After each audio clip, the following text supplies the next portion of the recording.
दोस्तों, बहुत समय पहले की बात है। किसी नगरी में एक युवक रहा करता था। वह युवक बहुत ही शर्मीला था। वह इतना शर्मीला था कि जब भी उसके सामने कोई नया व्यक्ति आ खड़ा होता तो वह उससे बात तक नहीं करता था। यहां तक कि जिन्हें वह जानता था, पहचानता था, उनसे भी बात करने में उसे बहुत शर्म आया करती थी। वह उनसे भी ठीक से बात नहीं कर पाता था और अपनी इस समस्या के कारण वह खुद ही बहुत परेशान रहता था, क्योंकि वह अपने जीवन में कुछ कर ही नहीं पा रहा था। धीरे धीरे समय बीतता गया और समय बीतने के साथ साथ उस युवक की शर्म आने की आदत भी बढ़ती चली गई, जिस कारण वह अत्यधिक निराश रहने लगा, परेशान रहने लगा, चिंतित रहने लगा। उसे यह समझ नहीं आ रहा था कि वह अपनी इस समस्या से किस तरह से छुटकारा पाए। उसके घर वाले भी अब उसकी इस समस्या को लेकर बहुत चिंतित रहने लगे थे। वे सोचते थे इसका क्या होगा, या अपने जीवन में कुछ कर पाएगा भी या नहीं। जब भी वह कहीं पर काम के लिए जाता तो लोग उसके इस सीधेपन का फायदा उठाते, उसे परेशान करते। वह कुछ ज्यादा कह नहीं पाता था, जिस कारण उसे कोई कुछ भी कह देता और वहां से चला जाता। इन्हीं सब कारणों की वजह से उसका मन कहीं भी किसी भी काम में नहीं लगता। वह हर काम को कुछ ही दिनों में छोड़ दिया करता। उसके मन में बहुत कुछ चल रहा था। उसके मन में विचारों के तूफान उठ रहे थे। वह सबसे बहुत कुछ कहना चाहता था, लेकिन अपनी इस आदत के कारण वह किसी से कुछ नहीं कह पा रहा था। वह अंदर ही अंदर घुटता जा रहा था। सारे विचार, सारी बातें उसके मन में ही दबी पड़ी थी, लेकिन कभी भी वह किसी से भी अपने मन की बात नहीं बताता था। जब छोटा सा बच्चा था तब उसे लोग बहुत पसंद करते थे। उसकी इस आदत को भी लोग सराहते थे, लेकिन इसी आदत की वजह से जब वह बड़ा हो गया, युवा हो गया, तो इसी आदत के कारण उसे अपना जीवन जीने में भी अत्यधिक परेशानियां उठानी पड़ रही थी। और वह युवक भी अपनी इस गलती के कारण बहुत परेशान रहता। अपनी इस एक आदत से छुटकारा पाना चाहता था। वह चाहता था कि वह लोगों से अपने मन की बात खुलकर कह पाए। वह जो कुछ करना चाहता है, जो कुछ कहना चाहता है, वह सब से वह खुलकर कह सके, कर सके। लेकिन जब भी कोई दूसरा उसके सामने आता तो उसकी जुबान मानो खुलती ही नहीं। यहां तक कि वह अपने माता पिता के सामने भी ठीक से बात नहीं कर पाता था। केवल उसके कुछ मित्र थे जिनसे वह अपने मन की बात कर पाता था। जब भी वह किसी बात का जवाब देता तो लोग उसकी हंसी उड़ाते, उसका मजाक बनाते। लोग कहते कि आज तो तेरे मुंह में भी जबान आ गई है। यह समस्या दिन ब दिन बढ़ती चली जा रही थी और इस समस्या के कारण अब उसके पिता भी अत्यधिक चिंतित रहने लगे थे। वह चाहते थे कि उनका बेटा भी दूसरों के सामने अपने मन की बात रख सके, लेकिन एक दिन जब अपने उस बेटे को दूसरों के सामने शर्मिंदा होता हुआ देख रहे थे, तभी उन्हें बहुत क्रोध आया और वह अपने बेटे को खरी खोटी सुनाने लगे। उन्होंने उसे इतना डांट दिया कि वह युवा लड़का अत्यधिक क्रोधित हो गया और वहां से बिना कुछ कहे वह वहां से चला गया। शाम हो चुकी थी और अब तक उनका बेटा घर नहीं लौटा था। माता और पिता दोनों बड़े ही चिंतित थे। वे अपने बेटे को वापस घर पर देखना चाहते थे, लेकिन युवा लड़का तो भागते भागते पहाड़ की चोटी पर जा पहुंचा था। वह वहां से नीचे की ओर झांक रहा था और ईश्वर से कह रहा था, हे भगवान, आपने मुझे ऐसा क्यों बनाया? लोग मेरा मजाक उड़ाते हैं, लोग मेरी हंसी उड़ाते हैं। जब मैं इस दुनिया में अपने मन की बात रख ही नहीं सकता, मैं किसी से कुछ कह ही नहीं सकता, तो फिर मैं इस जीवन को जीकर क्या करूंगा? जब भी मैं किसी से कुछ कहने की कोशिश करता हूं तो लोग मेरा मजाक बनाते हैं, मेरी हंसी उड़ाते हैं। यहां तक कि वह मुझसे कुछ भी कहकर चले जाते हैं और मैं उनका जवाब नहीं दे पाता। ऐसा जीवन जीकर मुझे क्या मिलेगा? इसलिए मैं तेरे पास आ रहा हूं। इतना कहकर जैसे ही वह युवक कूदने की तैयारी कर रहा था कि तभी पीछे से आवाज सुनाई पड़ी, बेटा, जान देना तो बहुत आसान है, लेकिन इस जान को तुम वापस नहीं पा सकोगे। जैसे ही यह आवाज उसके कानों में पड़ी, वह पीछे मुड़कर देखने लगा। उसने जैसे ही पीछे मुड़कर देखा, उसने पाया कि एक बौद्ध भिक्षु उसके पीछे खड़े हैं। उन्हें देखकर वह डर सा गया और अपने कदम पीछे खींच लिए और चुपचाप वहां पर खड़ा हो गया। अपनी आदत के कारण वह उनसे कुछ कह नहीं पा रहा था। तभी बौद्ध भिक्षु उस युवक से कहते हैं, बेटा, क्या बात है?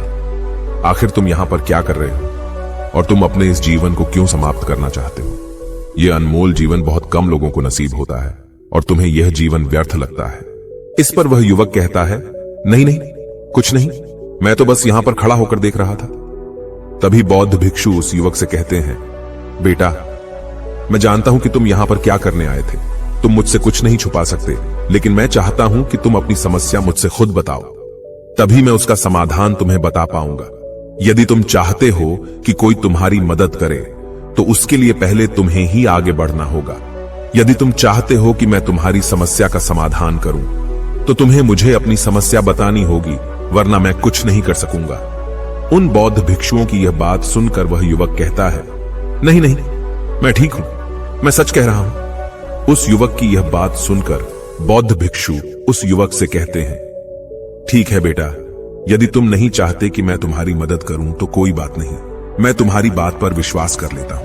लेकिन तुम्हें भी मेरी एक बात पर विश्वास करना चाहिए कि मैं तुम्हारी मदद के लिए ही यहां पर आया हूं। तुम चाहो तो तुम अपनी समस्या मुझे बता सकते हो और मैं तुम्हारी इस समस्या का समाधान भी अवश्य करूंगा। इसका जवाब देते हुए युवक उन बौद्ध भिक्षु से कहता है, नहीं नहीं, मैं ठीक हूं, आप जाइए। इस पर वह बौद्ध भिक्षु उस युवक से कहते हैं, ठीक है बेटा, यदि तुम चाहते हो कि मैं यहां से चला जाऊं तो मैं यहां से चला जाता हूं, लेकिन मेरी एक बात याद रखना, मेरे जाने के बाद मैं तुम्हारी कोई मदद नहीं कर पाऊंगा और हो सकता है कि तुम्हारी मदद के लिए कोई और आगे भी ना आए। इतना कहकर बौद्ध भिक्षु पीछे की ओर मुड़े और अपने मार्ग में आगे बढ़ने लगे। वो युवक वहीं पर खड़ा होकर यह सब देख रहा था। जैसे ही वह कुछ दूर पहुंचे तभी उस युवक ने जोर से आवाज लगाई, हे गुरुदेव, मेरी समस्या बहुत बड़ी है, क्या आप उसका समाधान कर सकेंगे? क्या आप मुझे उसका समाधान दे सकेंगे? यह सुनकर बौद्ध भिक्षु वहीं पर खड़े हो गए।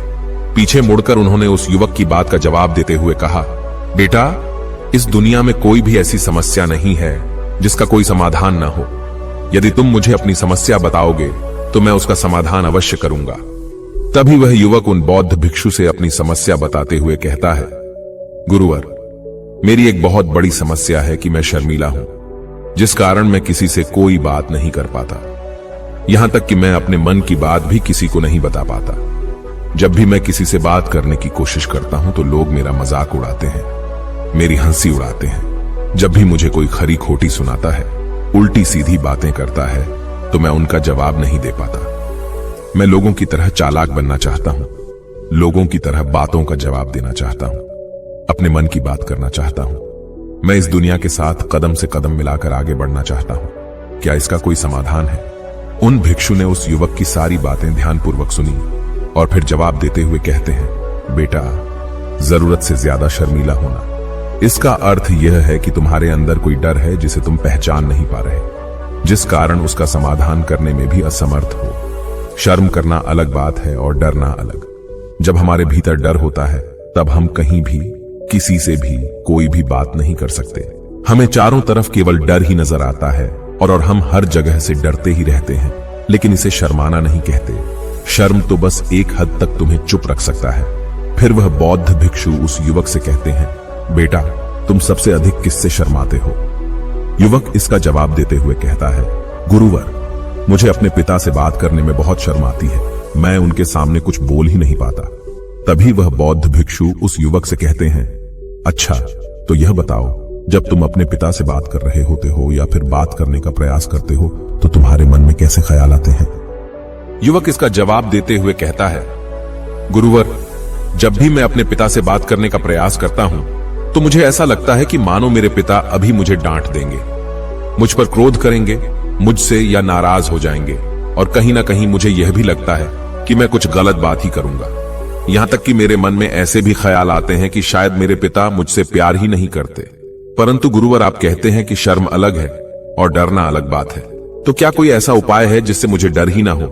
क्या कोई ऐसा रास्ता है जिससे मेरे अंदर का यह डर पूरी तरह से समाप्त हो जाए? कृपा करके मुझे इस समस्या का समाधान बताइए। मुझे अपने इस डर से बाहर निकलना है, मुझे लोगों की तरह अपने इस जीवन को खुलकर जीना है। उस युवक की ये सारी बातें सुनकर बौद्ध भिक्षु उस युवक से कहते हैं, जाओ और अपने पिता से कहो कि मुझे कुछ काम करना है और उसके लिए मुझे आपसे कुछ धन चाहिए। यदि तुम उनसे धन मांगने में कामयाब हो गए तो मैं तुम्हें तुम्हारी समस्या का समाधान अवश्य बताऊंगा। वह युवक काफी घबरा गया। उसने उन गुरुवर से कहा, हे गुरुवर, मुझे यह कार्य न दीजिए, मैं उनसे कुछ नहीं कह पाता। उनके सामने तो मेरी बोलती तक बंद हो जाती है, मैं उनसे धन भला कैसे मांगूंगा? यह बात सुनकर बौद्ध भिक्षु उस युवक से कहते हैं, तब तो तुम्हारी समस्या का कोई भी समाधान नहीं है और न ही तुम कभी भी अपने जीवन को खुलकर जी पाओगे। यह बात सुनकर युवक उन भिक्षुओं से कहता है, गुरुवर, ऐसा न कहे, कृपा करके मुझे कोई और कार्य बताइए, कोई ऐसा कार्य जिससे मेरे अंदर का डर पूरी तरह से समाप्त हो जाए, कोई ऐसा समाधान बताइए। इसका जवाब देते हुए वह बौद्ध भिक्षु उस युवक से कहते हैं, बेटा, यदि तुम्हें अपने अंदर के डर को समाप्त करना है तो पहले तुम्हें मेरा यह कार्य करना होगा जो मैंने तुम्हें कहा है। वह युवक घबराकर काफी देर सोच विचार करने के बाद पूर्ण गुरुवर से कहता है, ठीक है, यदि आप चाहते हैं कि मैं इस कार्य को करूं तो मैं इसे करने का पूरा प्रयास करूंगा।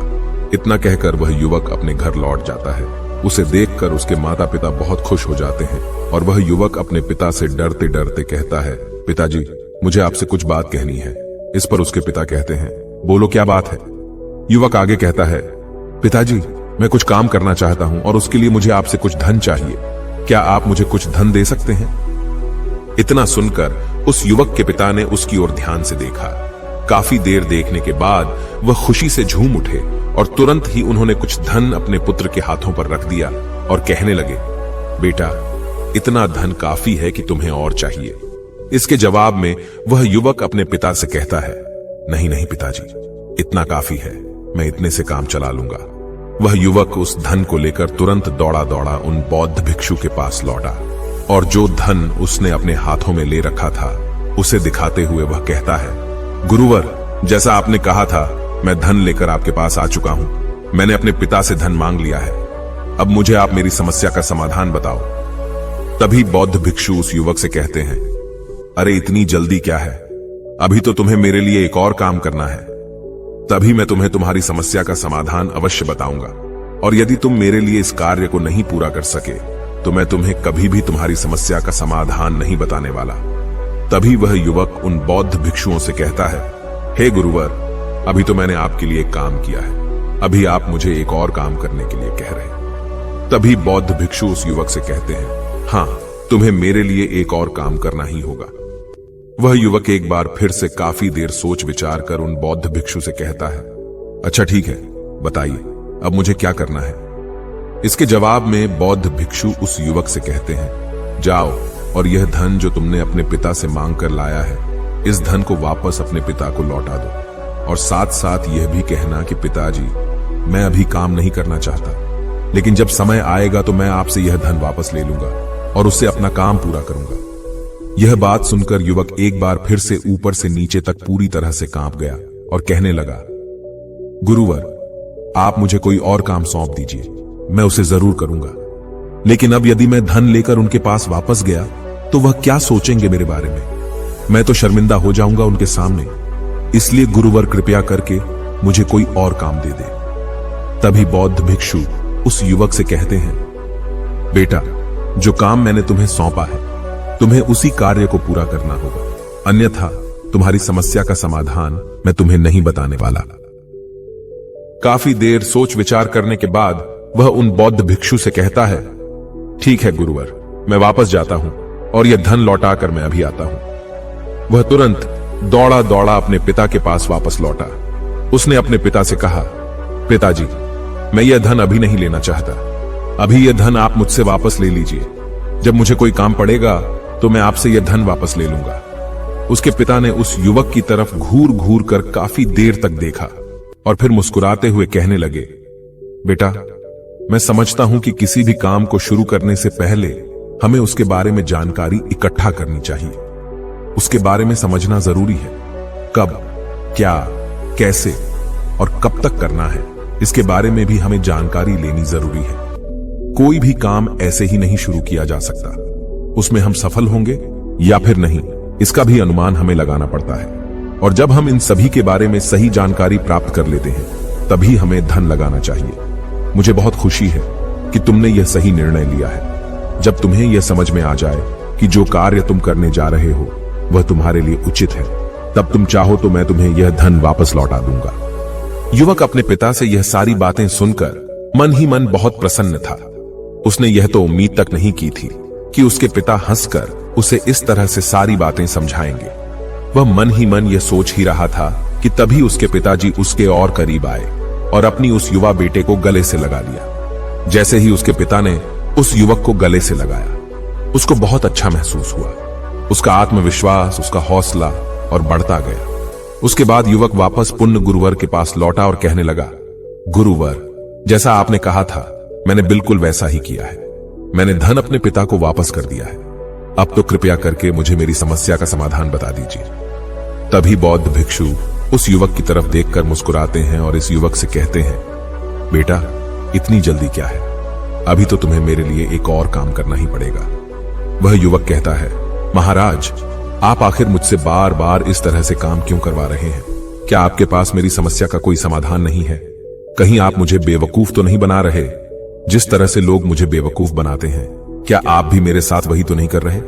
आपने कहा, जाओ अपने पिता से पैसे मांग कर लाओ। मैंने पैसे मांग कर लाए। आपने फिर कहा, जाओ ये पैसे अपने पिता को लौटा कर आओ। मैंने आपके कहे अनुसार बिल्कुल वैसा ही किया और अब आप कह रहे हैं कि मैं आपके लिए एक और काम करूं। नहीं, ये मुझसे नहीं होगा।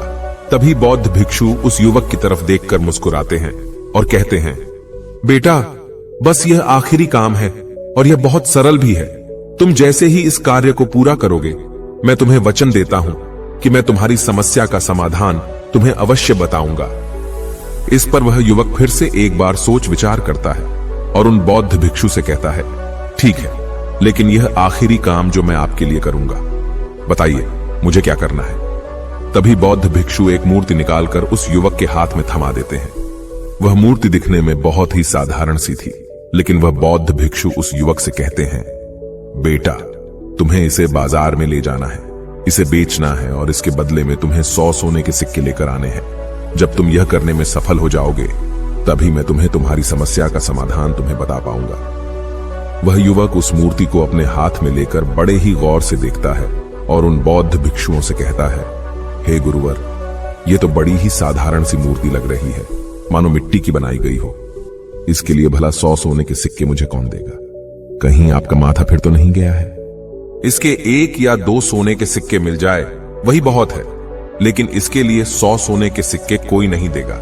तभी बौद्ध भिक्षु उस युवक से कहते हैं, बेटा, मैंने जो तुम्हें काम सौंपा है, यदि तुम उसे पूरा करोगे तभी तुम्हें तुम्हारी समस्या का समाधान मिल पाएगा, अन्यथा तुम चाहो तो अपने घर लौट सकते हो, फिर से वही अपने पुराने जीवन में, जहां लोग तुम्हारा मजाक बनाते हैं, लोग तुम्हें डराते हैं, सताते हैं। मैं तुम्हें यहां अपने डर को निकलने में तुम्हारी मदद कर रहा हूं।